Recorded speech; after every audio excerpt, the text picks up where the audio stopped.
Welcome back to the live stream. Man, what is going on here? What is going on here, people? What the is going on here? What the heck is going on, people? Matt Gaetz withdraws from being a nominee for the AG.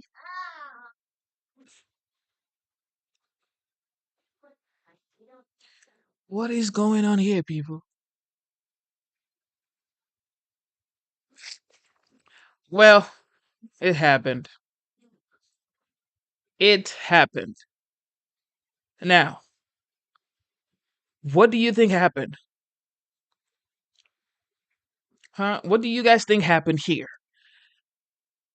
What do you think happened? Do you think somebody called him out and said, "Yo, you gonna have to withdraw from this nomination before we expose some very critical information about you"?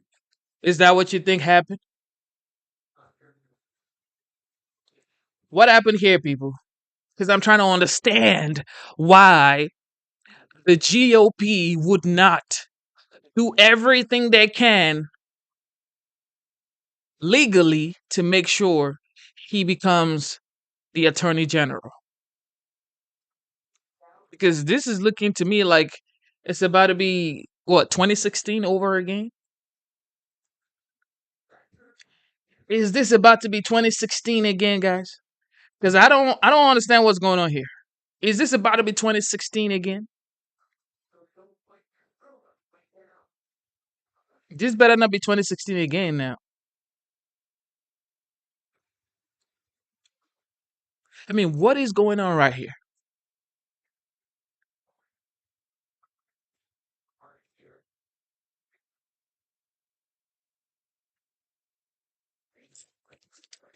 Woo.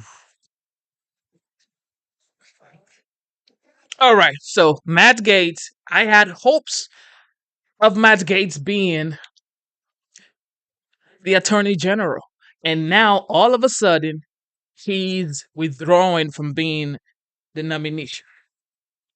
Now, whoever had anything on Matt Gaetz, they really did a good job because at this point it's like isn't it, I mean he already withdrew from being the attorney general. Let's see what CNN has to say. Man, I don't this right here is just sad to see. We're hearing that Attorney General nominee, former Congressman Matt Gaetz, has withdrawn his nomination for Attorney General. But Dana, this comes about 45 minutes after we reached out to him about some new reporting that we have. And this new reporting is that there was a second sexual encounter between him and an underage woman at a party in 2017. Now, I have covered the investigation into allegations that the congressman may have had sex with a minor for 4 years now. And Dana, this was the first time that we had learned that the underage woman had testified to a second sexual encounter. And I learned from my sources, along with our colleague Sarah Ferris, that she had testified to this to the House Ethics Committee. Now, I want to read our story. Again, this announcement that he is withdrawing comes as a bit of a surprise. We reached out to him 45 minutes ago to give him a chance to weigh in on this story. And again, his withdrawal comes just a short time after CNN reached out about our reporting that there was a second sexual encounter that the alleged underage victim testified to the House Ethics Committee. Now, let me read you our reporting, Dana. The alleged underage victim has testified that both of these sexual encounters, the one that we always knew about and this new one, occurred at the same party in Florida in 2017. And Dana, I am told that she gave consistent testimony in both the ethics investigation and a civil lawsuit in Florida. Now, I want to note that the Justice Department investigated these allegations that Gaetz had sex with a minor and did not charge him.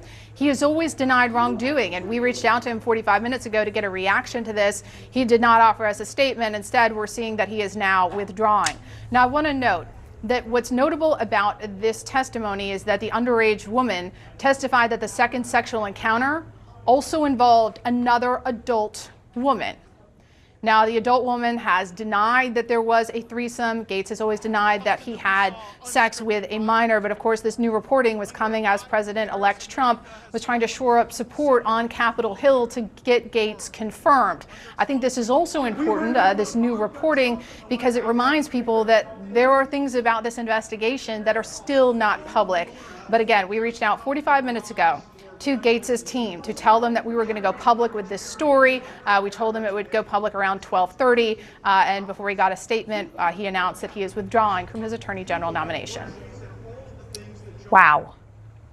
Wow, we were waiting for that reporting, Paula. We were on pins and needles here, quietly. I had it all typed up, yeah. Quietly in the studio, waiting for you to come with that reporting. And this is certainly huge, huge news that Matt Gaetz, we had just been talking about the question of whether he would do this, given the fact that this was very much a pick that Donald Trump wanted. And I just want to read I'll read all of Matt Gaetz's tweet where he just announced that he was withdrawing. I had excellent meetings with senators yesterday. I appreciate their thoughtful feedback and the incredible support of so many. While the momentum was strong, it is clear that my confirmation was unfairly becoming a distraction to the critical work of the Trump-Vance transition. There is no time to waste on a needlessly protracted Washington scuffle. Thus, I'll be withdrawing my name from consideration to serve as Attorney General. Trump's DOJ must be in place and ready on day one. And he says that he remains fully committed to helping Donald J. Trump. I mean, wow.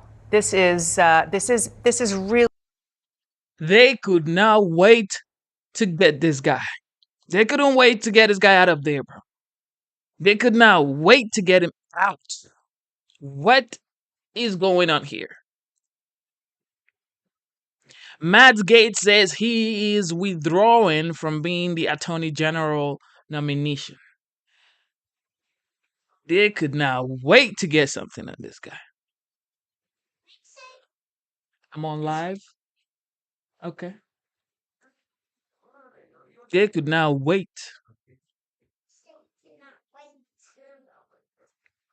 Really, really big news.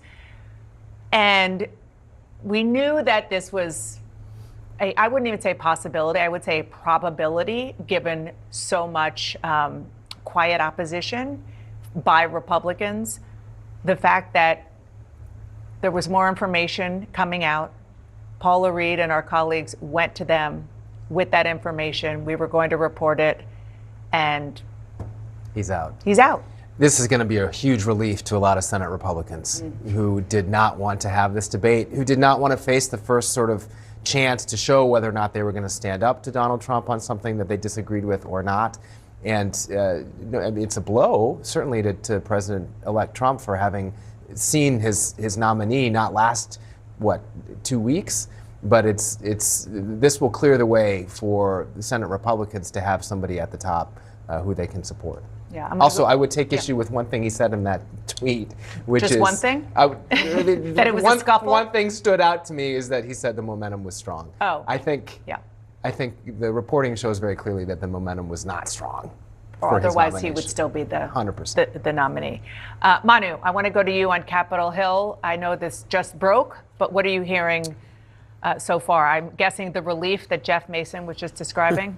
Yeah, no question about it. I mean, there were a lot of Republican senators who were concerned about defying Donald Trump, but just really could not get themselves to supporting Matt Gaetz's nomination, not just because of the allegations in the House Ethics Committee report, some of which have been leaked to the press, but just about his style, the way he's battled with Republicans and Democrats alike. There are concerns about whether he can actually do this job. And just there's just a real belief among many Republicans that I spoke to that even if they went through this process, they'd be expending so much political capital to get him across the finish line. And that may not have been, they still might not be enough to vote yes on this confirmation that ultimately would go down. That made it so complicated to see how he could ultimately get through. It is still going to catch a lot of people by surprise because Gaetz was on Capitol Hill all day yesterday, meeting with senators, trying to urge them to keep an open mind through this confirmation process. They successfully delayed that House Ethics Committee report. It'll be an interesting decision now whether that House Ethics Committee report still see the light of day, even though Matt Gaetz has resigned from Congress. That committee is still planning to meet in early December to decide how to proceed. And one other thing, Dana, Matt Gaetz resigned from his House seat in this Congress. He said in that letter to the House that he would not serve in the next Congress, although he was just reelected to that seat for the next Congress. Does he change his mind and decide to stay in his seat over the next 2 years? That's a question I just put out to Mr. Gaetz. We'll see how he responds to that question. But, of course, if he does, that could bring the Ethics Committee investigation back to light. So a huge development here, and no question about it, a big sigh of relief for many Republicans who did not want to vote for Matt Gaetz. Yeah, no question. All right, let us know if you get more reaction. Manu, I want to go to West Palm Beach. Kristen Holmes is there at her post reporting on the Trump transition. Kristen, what are you hearing? Yeah, no official word yet from President-elect Donald Trump or his team, but I can tell you, Dan, I spoke to a number of people this morning who were talking about just how far they were going to have to go to try and get Gaetz confirmed. How much political capital was Donald Trump going to use? And there was concern among those close to the former president, now president-elect, that they could not get a number of other cabinet picks through if he used all of his political capital on Matt Gaetz, which was seeming like it might be the outcome of all of this. Now, of course, there were questions as to whether or not Donald Trump would react or change the direction that he was going in once that ethics report came out, if it did, in fact, come out. But we have been told that Donald Trump was all in on Matt Gaetz, that he had said over and over again that he was going to give him his support. It was the most important pick. But for those around Donald Trump and the people who wanted to get some of these other not as controversial, but still slightly controversial picks across the finish line, they were worried about then being a larger holdup because of the fact that he was expending so much political capital on Matt Gaetz. Now, I will tell you, I did talk to a number of sources close to Gaetz after those meetings with those Republican senators who said they were cautiously optimistic about how it went. However, when you look at what some of those senators said, I don't know why this is happening, man. Gaetz, I had high hopes on Gaetz. I had high hopes on Gaetz. I was so ready to have Matt Gaetz as the Attorney General. All of a sudden, he's withdrawing because so many allegations are just popping up. So many allegations of just it's just like, why are so many allegations popping up? Dear Lord. I was so glad. I'm like, yo, this person is outspoken, articulate. He knows how to get the crowd going. He knows what to say to get the job done. Is a strong personality. And now it's like we can't even have Matt Gaetz as the Attorney General. This is sad, bro. This is absolutely sad. Man, thank you guys for tuning into the live stream. Zyro's Tummy Temper, God bless you for tuning in. This is my first time doing a horizontal live stream. I'm always doing a vertical live stream, so I want to try the horizontal. Let's see how this works. What is going on, man? afterwards in terms of transparency, in terms of essentially warning Gaetz that there could be more stuff, that he needed to be transparent coming forward. It was unclear if their reaction to this, again cautiously optimistic, was the same reaction that Gaetz himself or those senators were having after they actually sat down with Gaetz. But one thing that is just so interesting about all of this is the fact that Donald Trump had been hammering down behind closed doors that this was the most important pick to him, that he believed that this was something he had to stand by. He wanted Matt Gaetz to be the quote-unquote effective communicator. Now, obviously, we'll see we're back to the drawing board on Attorney General. We know that when it came to Matt Gaetz, he wasn't even on the original shortlist. It was decided on a plane ride from West Palm Beach or Palm Beach to D.C. and back, and that's when that announcement came. So we are going to have to play this out now. But now there are more critical positions, including Secretary of Treasury, that have yet to be filled. It is going to be clear this is going to be something they're going to turn their full attention to, because remember, Dana, overall, this is their number one thing. This is what Donald Trump believes the most important What do you guys think is going to happen? They better not do the same thing to Pete Hegseth. They better not do the same thing to Tulsi Gabbard or RFK. It just better be Matt Gaetz, because if Tulsi Gabbard turns out to be the same thing, then it's like, what is going on here?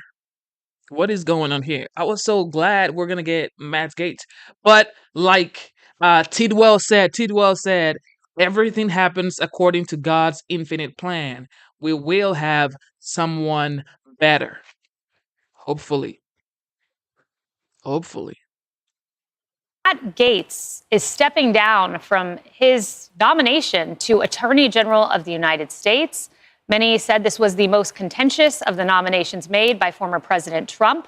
And he has announced categorically that he will not be seeking confirmation to the post of Attorney General. Here are his words. I had excellent meeting with senators yesterday. I appreciate their thoughtful feedback and the incredible support of so many. While the momentum was strong, it is clear that my confirmation was unfairly becoming a distraction to the critical work of the Trump-Vance transition.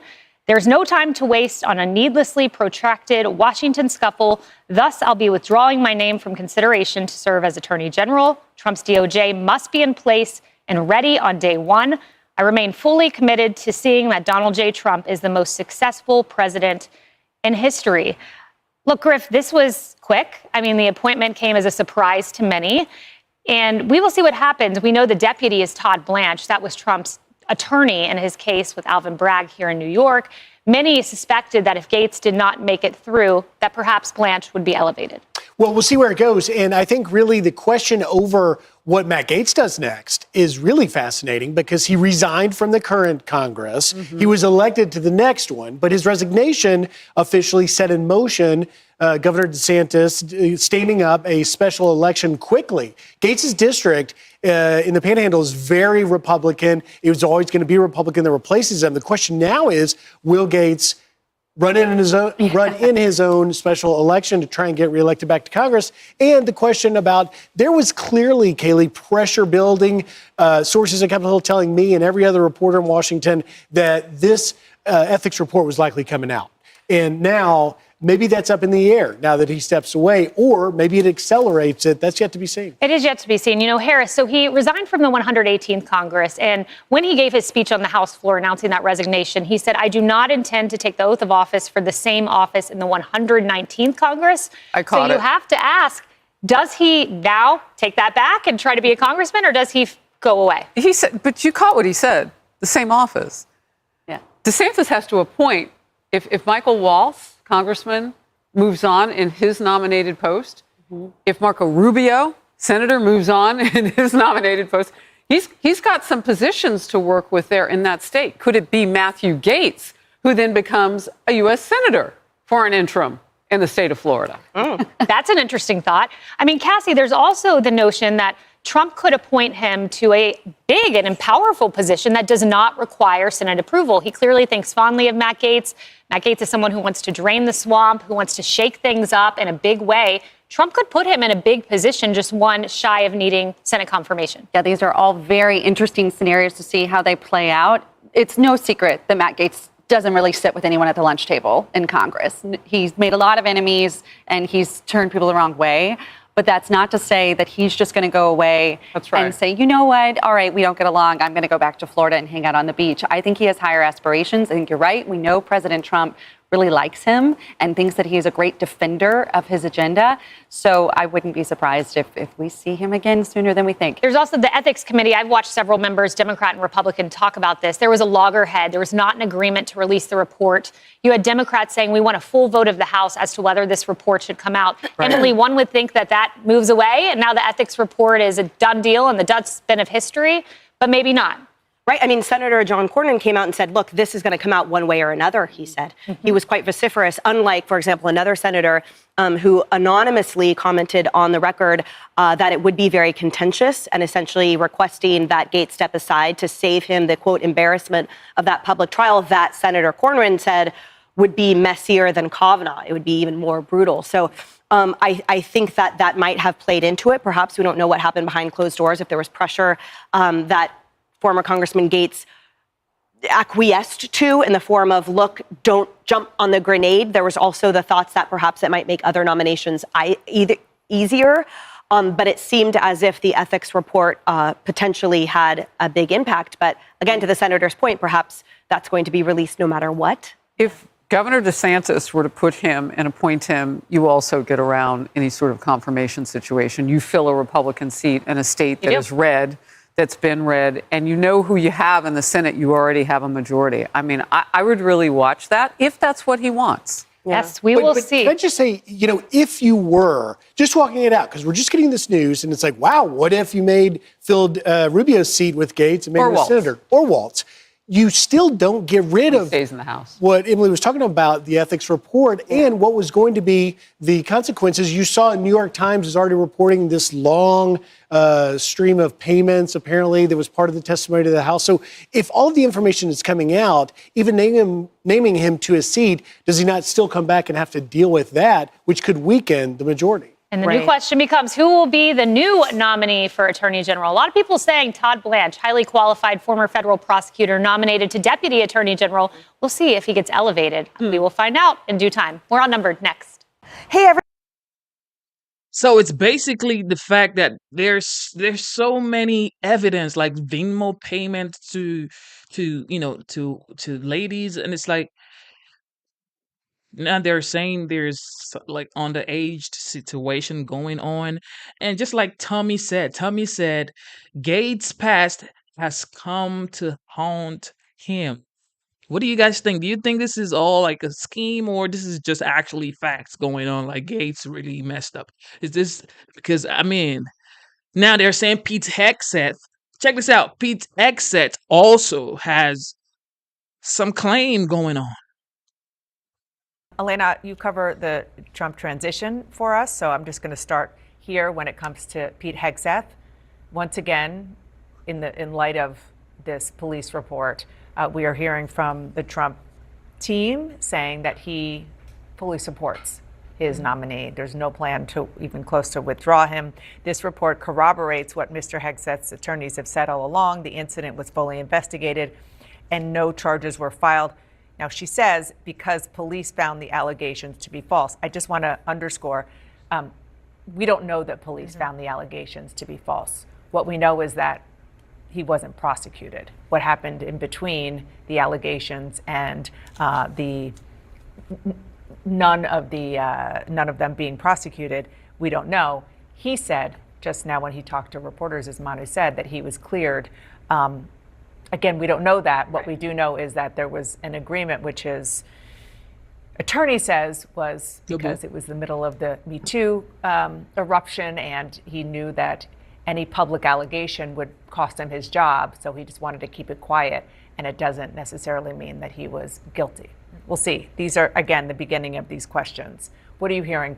Right. Well, the one thing we're hearing from everyone I've been talking to this morning about this, at least so far, I think what will change is how these meetings go today. I think that's the big question, is how do Republican senators respond to some of these conversations with Hegseth and also J.D. Vance, which I find fascinating. The only two meetings he's sitting in on are those with Matt Gaetz and Pete Hegseth, noting that he he's not sitting on the ones with Stefanik and Doug Collins that are also taking place. But all to say, one Trump source that I had this morning I was talking with said the same thing we heard from the Trump team on the record, which was the police report doesn't change anything because it doesn't change the fundamental point that charges were never brought.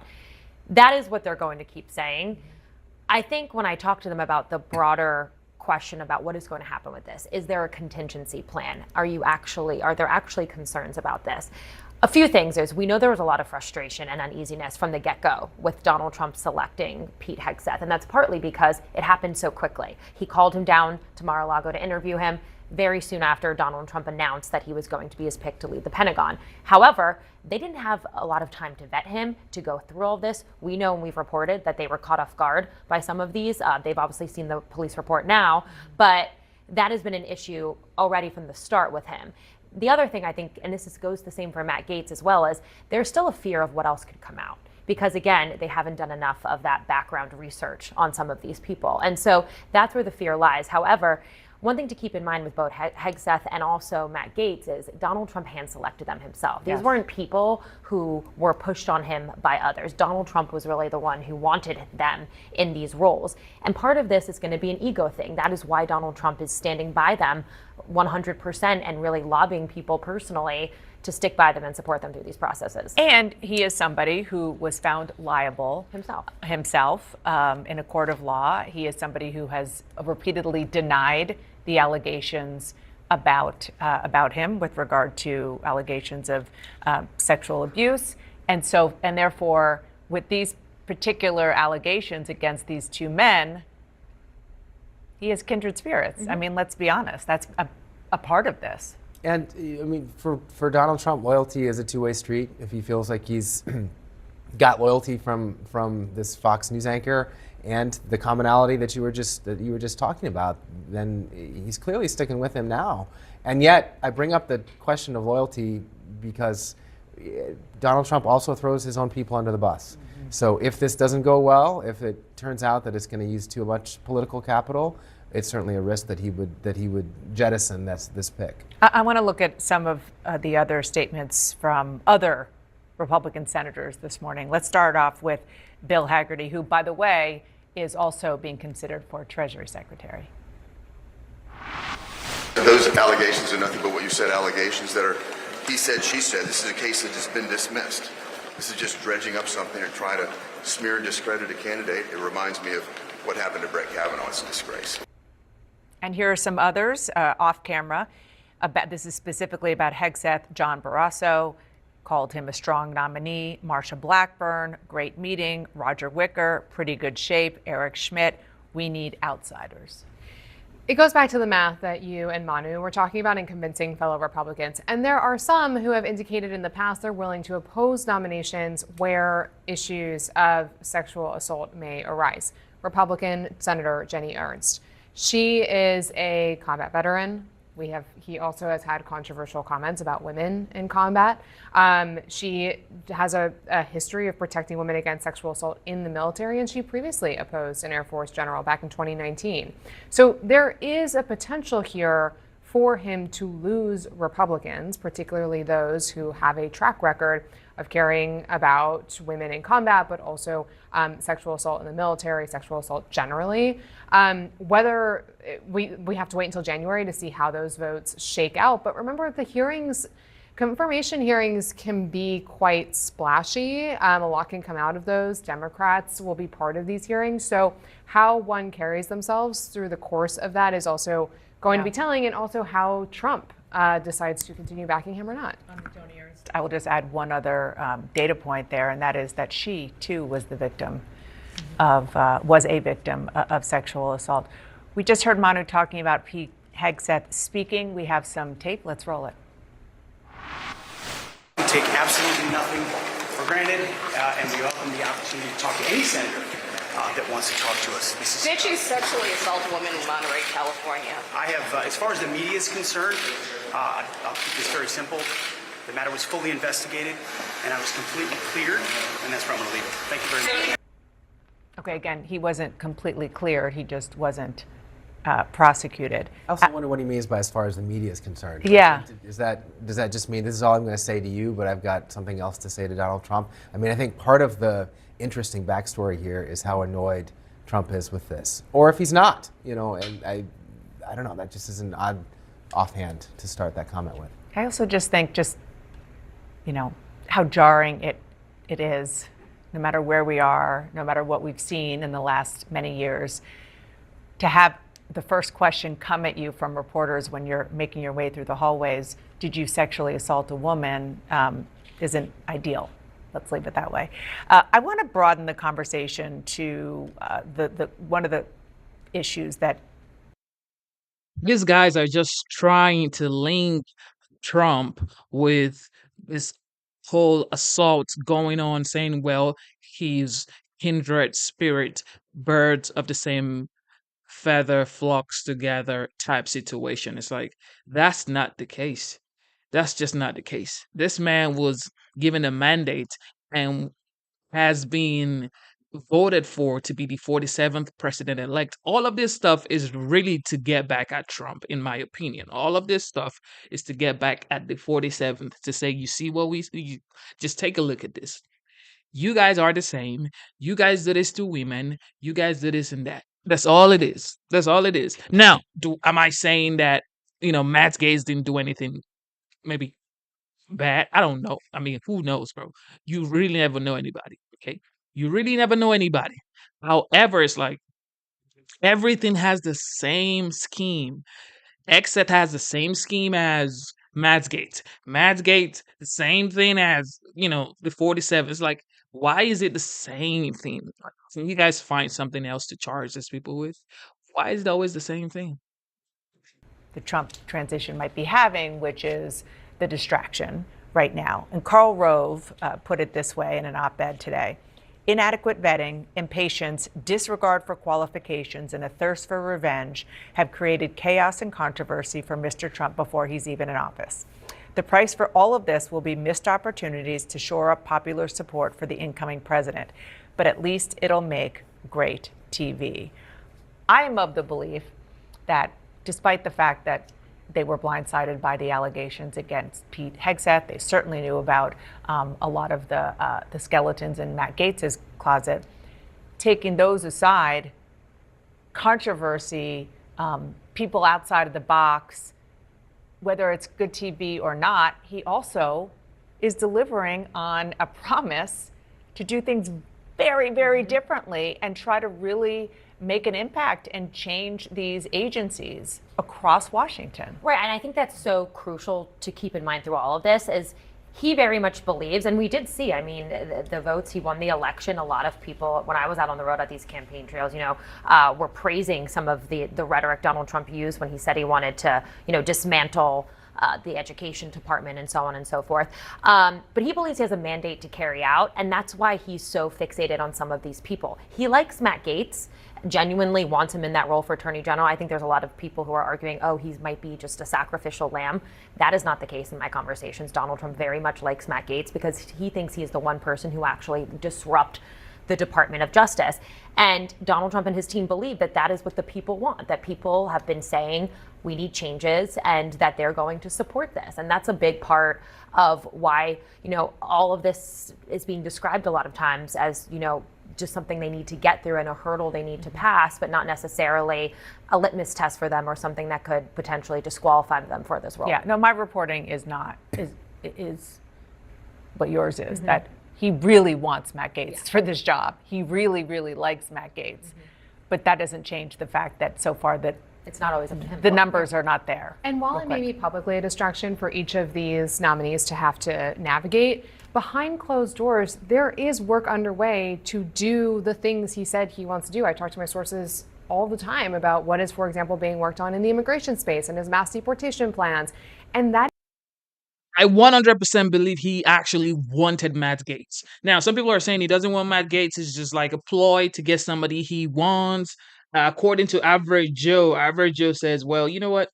He might just put Matt Gaetz there so Matt Gaetz can take the heat and then get somebody else cleared to do the Attorney General job. I mean, I don't know. Look, I do not know.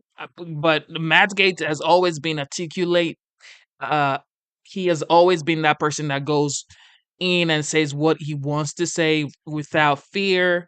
And it's like all of a sudden now he's being picked for Attorney General and all of this just comes crumbling down on him. It's like, what is going on?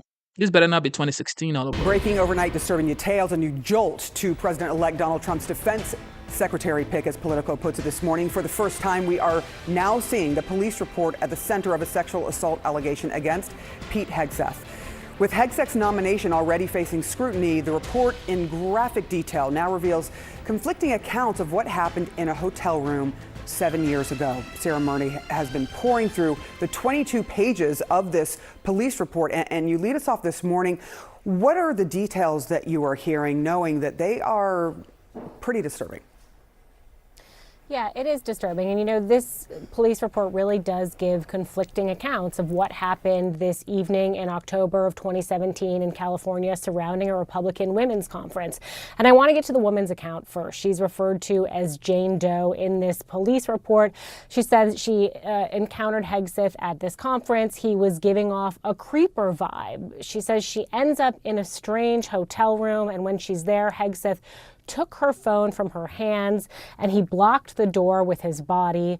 She went on to say she remembered saying no a lot. Now, there was a lot she couldn't recall, and she said she believed something may have been slipped into her drink, although there were other witnesses who said when they saw her, she did not seem to be overly intoxicated.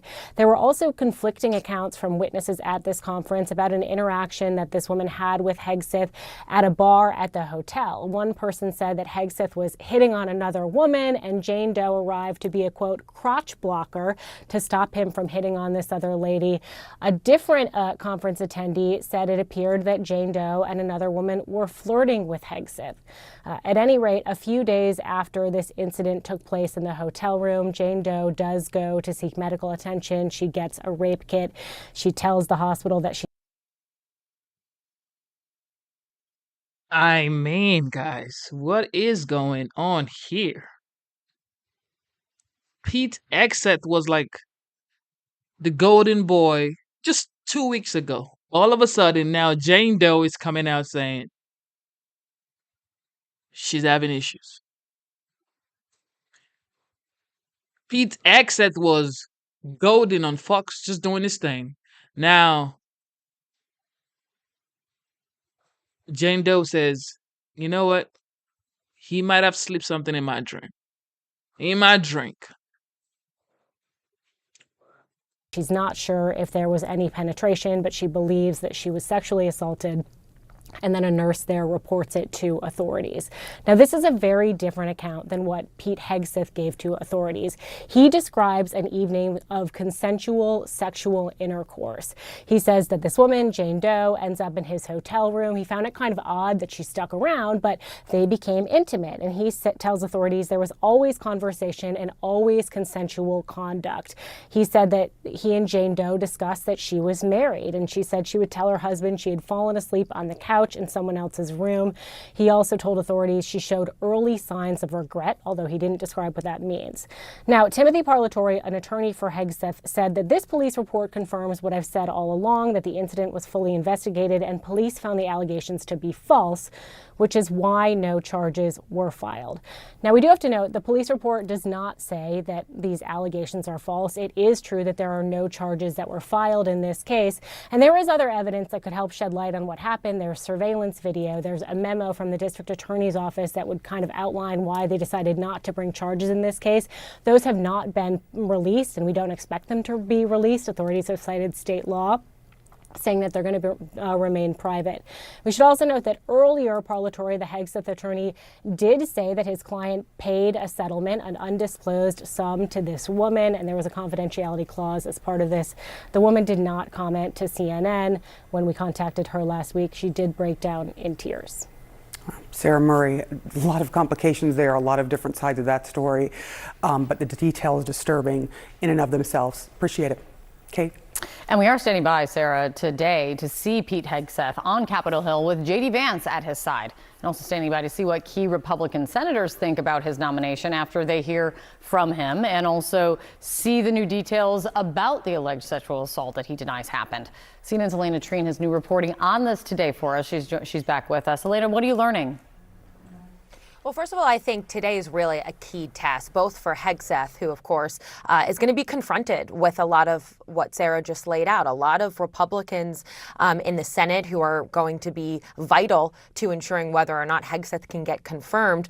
They're really going to have to see whether or not they are comfortable with having him serve as the head of the Department of Defense. So it's a big test for him. It's also a big test, of course, though, for J.D. Vance. He has been tasked directly by Donald Trump Trump to bring some of these controversial nominees or potential nominees and appointees to the Hill to have these meetings with these key senators.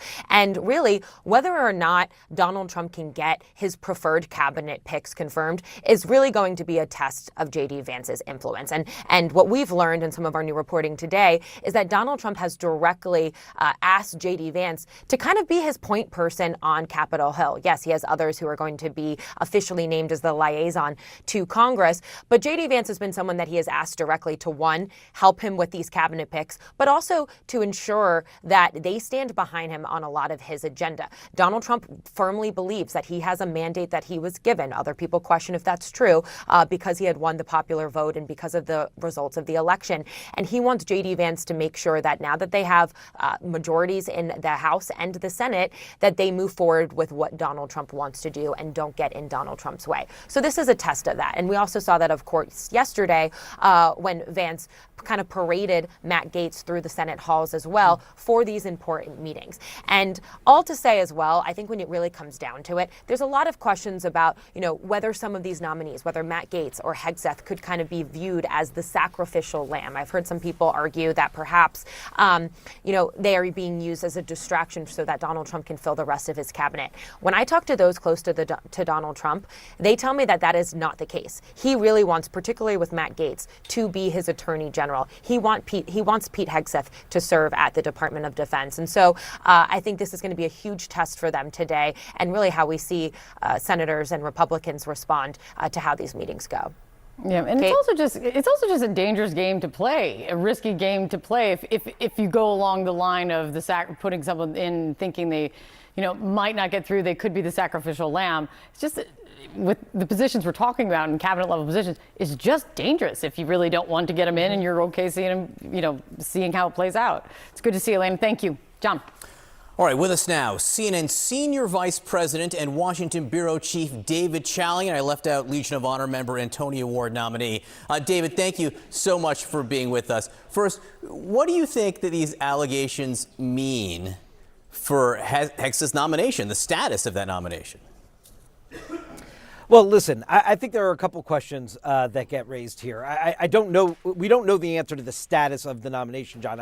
We certainly have not seen senators come out and Republican senators say officially, I'm a no vote no matter what. So I don't think we know what the outcome of the nomination will be. But I do think we know a couple of things. One, the reporting suggests that the Trump transition team was sort of blindsided by this, had no idea that this allegation was out there and existed. And so that's not a good place to start when you already have the president-elect and his team with the nomination out there unaware of this information. Just like Nikki Lee says, this seems like a way to undermine our president-elect, the 47th, Donald J. Trump, because now what sort of credibility will this give him?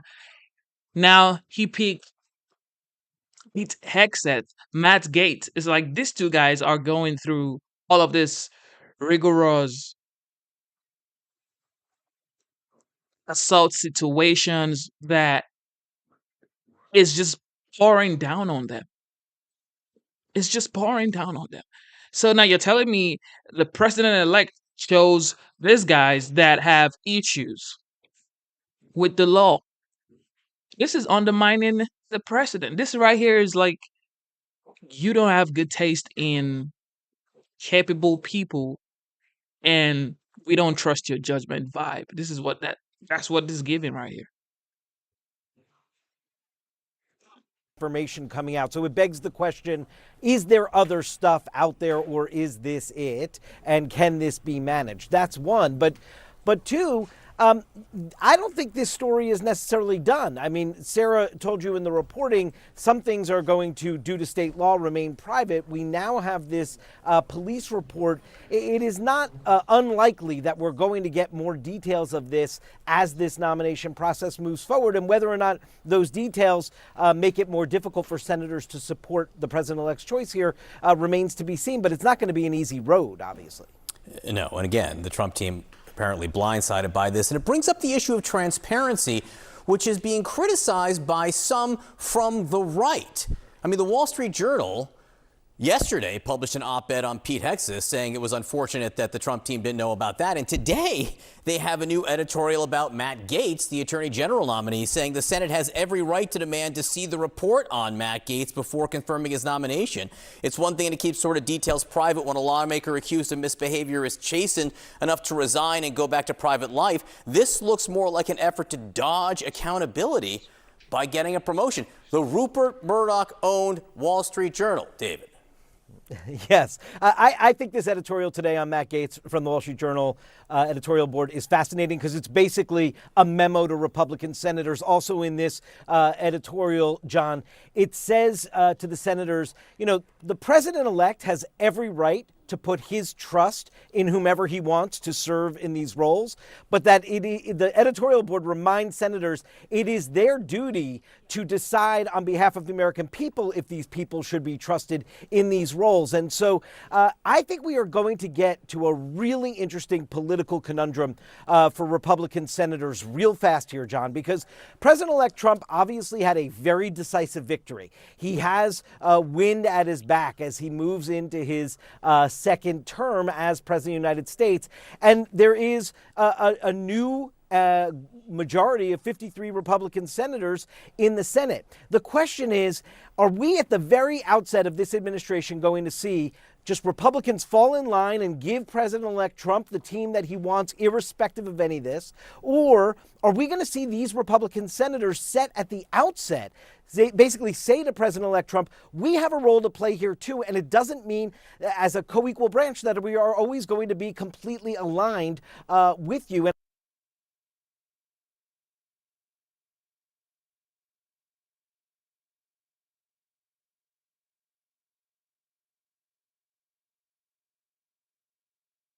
It's looking like Pete Hegseth may not be confirmed. I was having high hopes on Pete Hegseth. I was having high hopes on Matt Gaetz. Now Matt Gaetz is a no-go, absolutely no-go. So I'm just gonna hopefully pray that Pete Hegseth gets the nomination, but it's almost unlikely that he gets it. So yesterday down in Athens, Georgia, the judge took 20 minutes to sentence, to find that guy right there. Yes, so concerning the illegal migrant that was found guilty of Laken Riley's case, and the trial is completed because he's been found guilty on all charges. And this is just sad to see that, you know, that young lady had potential to become anything she wanted to be. You know, she was doing great. And this guy comes in here and does something very, you know, unreasonable and causes great pain to a family that just lost a life that was full of hope, joy, you know, energy. I also made a video on this, right? I made a video on this trial, and it's on my main page if you guys want to go check that out. But this is just sad to see too. There, Jose Ibarra, guilty, and then to sentence him. This all happened so quickly. He murdered Laken Riley back in February. And then this case is already tried. He's already sentenced. It happened very quickly. Yesterday was very emotional. Laken's stepfather, her father, her mother, her sister, I believe that's her sister in the striped sweatshirt or sweater, her best friends, they all spoke. And they were talking about how chilling it is to be in the same room with the guy who took their sister, their loved one's life. And as a mother to a little girl, I cannot imagine how Laken's mom feels. She told the court, she told Ibarra, you took away my best friend. And she talked about the fear that her daughter must have felt and that her daughter died alone. Listen to this. There is no end to the pain, suffering, and loss that we have experienced or will continue to endure. My precious daughter was attacked, beaten, and shown no mercy. She fought for her life and dignity and to save herself from being brutally raped. This sick, twisted, and evil coward showed no regard for Laken or human life. Your Honor, I'm asking you to please give Jose Ibarra the same thing he gave us when he made the choice to take Laken's life and destroy ours. He showed no mercy on Laken when she was begging for her life. No mercy. And it sounded like she wanted the death penalty. However, because there's a progressive DA down there, he's only winding up with life in prison with no chance of parole. Of course, in the future, that might change. But there are lawmakers in Georgia who are calling on the attorney general there to reverse that and intervene and demand the death penalty. That is Colton Moore. He says, I'm calling on the attorney general to file an emergency motion, intervene, and demand the death penalty for this killer, convicted killer. And if you want to just know what we're up against, that dispassionate look from this gang member from that brutal Venezuelan gang sat there in a plaid shirt, listened to all this, and had no remorse. There's no remorse there. There's no regret there. It seems like we're bothering him by putting him on trial. And we all got a quick look at the dangers at the border. You can't marginalize what people are saying and come out with stats that say illegal immigrants are less likely to commit crimes than legal Americans with their paperwork done, because we know what they're capable of. And every one of these murders or these rapes are all preventable. Governor Brian Kemp weighed in with Lawrence a short time ago. This one hits close to home for us. Marty and the girls and I live in Athens, Georgia. We know the judge. We know the deputy that was standing right there in the courtroom. We know the Phillips and Riley families. Our daughter's a senior at the University of Georgia. And I mean, even when I was on campus, both Marty and I have been in the area where Laken lost her life. I can't tell you how many times. It is a bittersweet day. This is a tragic event, as you and your colleagues have been saying, never should have happened. But it did because of bad policies of this administration, which is quite honestly outrageous. But I am thankful that justice was swift here and the judge moved so quickly. One thing I think that people are missing with this case is Trinidad and Tobago, which is reportedly he's a part of, they work within the prison system. So we're putting them in prison to go back to people that are operating within the prison. This is like a gift for him. This is why they need to evaluate the death penalty. Are y'all gonna have them in an isolation? What's gonna happen? Because you may be turning them into the criminal enterprise where he can still invoke harm. They communicate on the outside. We know they're here. So I just don't understand the logic behind this. I know they want to reimagine the justice system, but that makes zero sense to me. Well, I also think it's also important to understand that there was one person, one president that called, that got in touch with Laken's family. With Laken's family. And there's one that put out on Truth Social his feelings about the conviction and the sadness he feels for the family as Donald Trump. You still don't have the Biden administration even responding to this. No calls. But how about tone deafness? Yesterday, they launched a new ICE app allowing illegals beginning in December to bypass in-person check-ins, making it harder to track them. And with the check-in, you don't have to give up your background. You don't have to talk about if you have any outstanding warrants. They have no way of checking if there's a warrant out for your arrest. And 100,000 migrants are immediately enrolled in the first wave of the program. There's 58,000 illegals living in New York City. So he, to the end, is for the illegal immigrant. That's his policy, whether he knows it or not. You know what? And being from the South, like this whole East Coast, this is my world. These are my people. And this is New York was always our Mecca when we grew up down South. If you got a chance to go to New York. What in the world is that? What? So wait. They're telling us that there's an app where people don't have to tell their backgrounds before they come in here.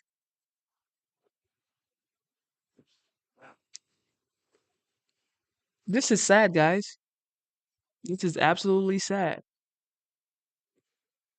And this is Tom Homan has been declared the, border czar. And Tom Homan says this is not going to happen anymore because you have to protect the people of the United States. You have to protect the people coming here. Not the people coming in here, protect the people already here. The United States citizens. And I truly believe that, Tom Homan is a smart person and he will get the job done.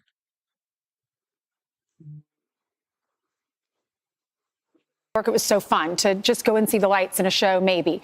So to know that this guy was right over here at the Roosevelt Hotel, and then he left there, and we paid for him to take a flight down to another beloved area, which is Georgia, and live near the campus, which is such an awesome campus in Athens. UGA, when we would go there, when Carolina would play, we would have so much fun in Athens. This guy lived there, and we were paying for him and his brother, and they're part of this gang, and he goes into this park that looks like a beautiful park, and he attacks this girl who's running like we all do, or we all walk in the park and exercise. It could have happened in Central Park, could happen in this gorgeous park, and he pulls her aside, and he thinks because he wants to sleep with her and brutally attack her and please himself that he can just throw her on the ground and brutally attack her and try to have his way with her and then bash her head in with a rock. This guy's here illegal. And all these governors that are from Democratic cities, and they say, oh, well, it happens sometimes and get over it and we're going to be a sanctuary city. This could happen to your daughter, too. 100%. This could be your child and your life could change forever, like Laken Riley's family. Well, they'll never be the same. Governor, he We need some good news, guys. That's something I got to tell y'all. We need some good news. It's been bad news. The only good news I think we've had in a while is the 47th being the president-elect. So this is not something that we should take lightly. We shouldn't support, situations like this. This is sad. This is, like she said, this could happen to anybody. I got a 5-year-old daughter too. I don't pray for things like this to happen. So the border needs to be secured. Good things has to start happening. Good things has to start happening. Now, there's a lot of things going on in Ukraine and Russia right now. It's like, what is going on over there? Matt Gaetz withdrawal from being Attorney General. It's like all of this stuff is just going bunkers. But anyway, you guys, this is my first horizontal live stream. I might need to start doing more horizontal live streams so I could get people to get to, connect more. Anyway, instead of looking for perfection, seek for consistency. Never give up on yourself. Never give up on your dream. Never give up on God. Believe in yourself. Believe in your dreams. Believe in God. Okay?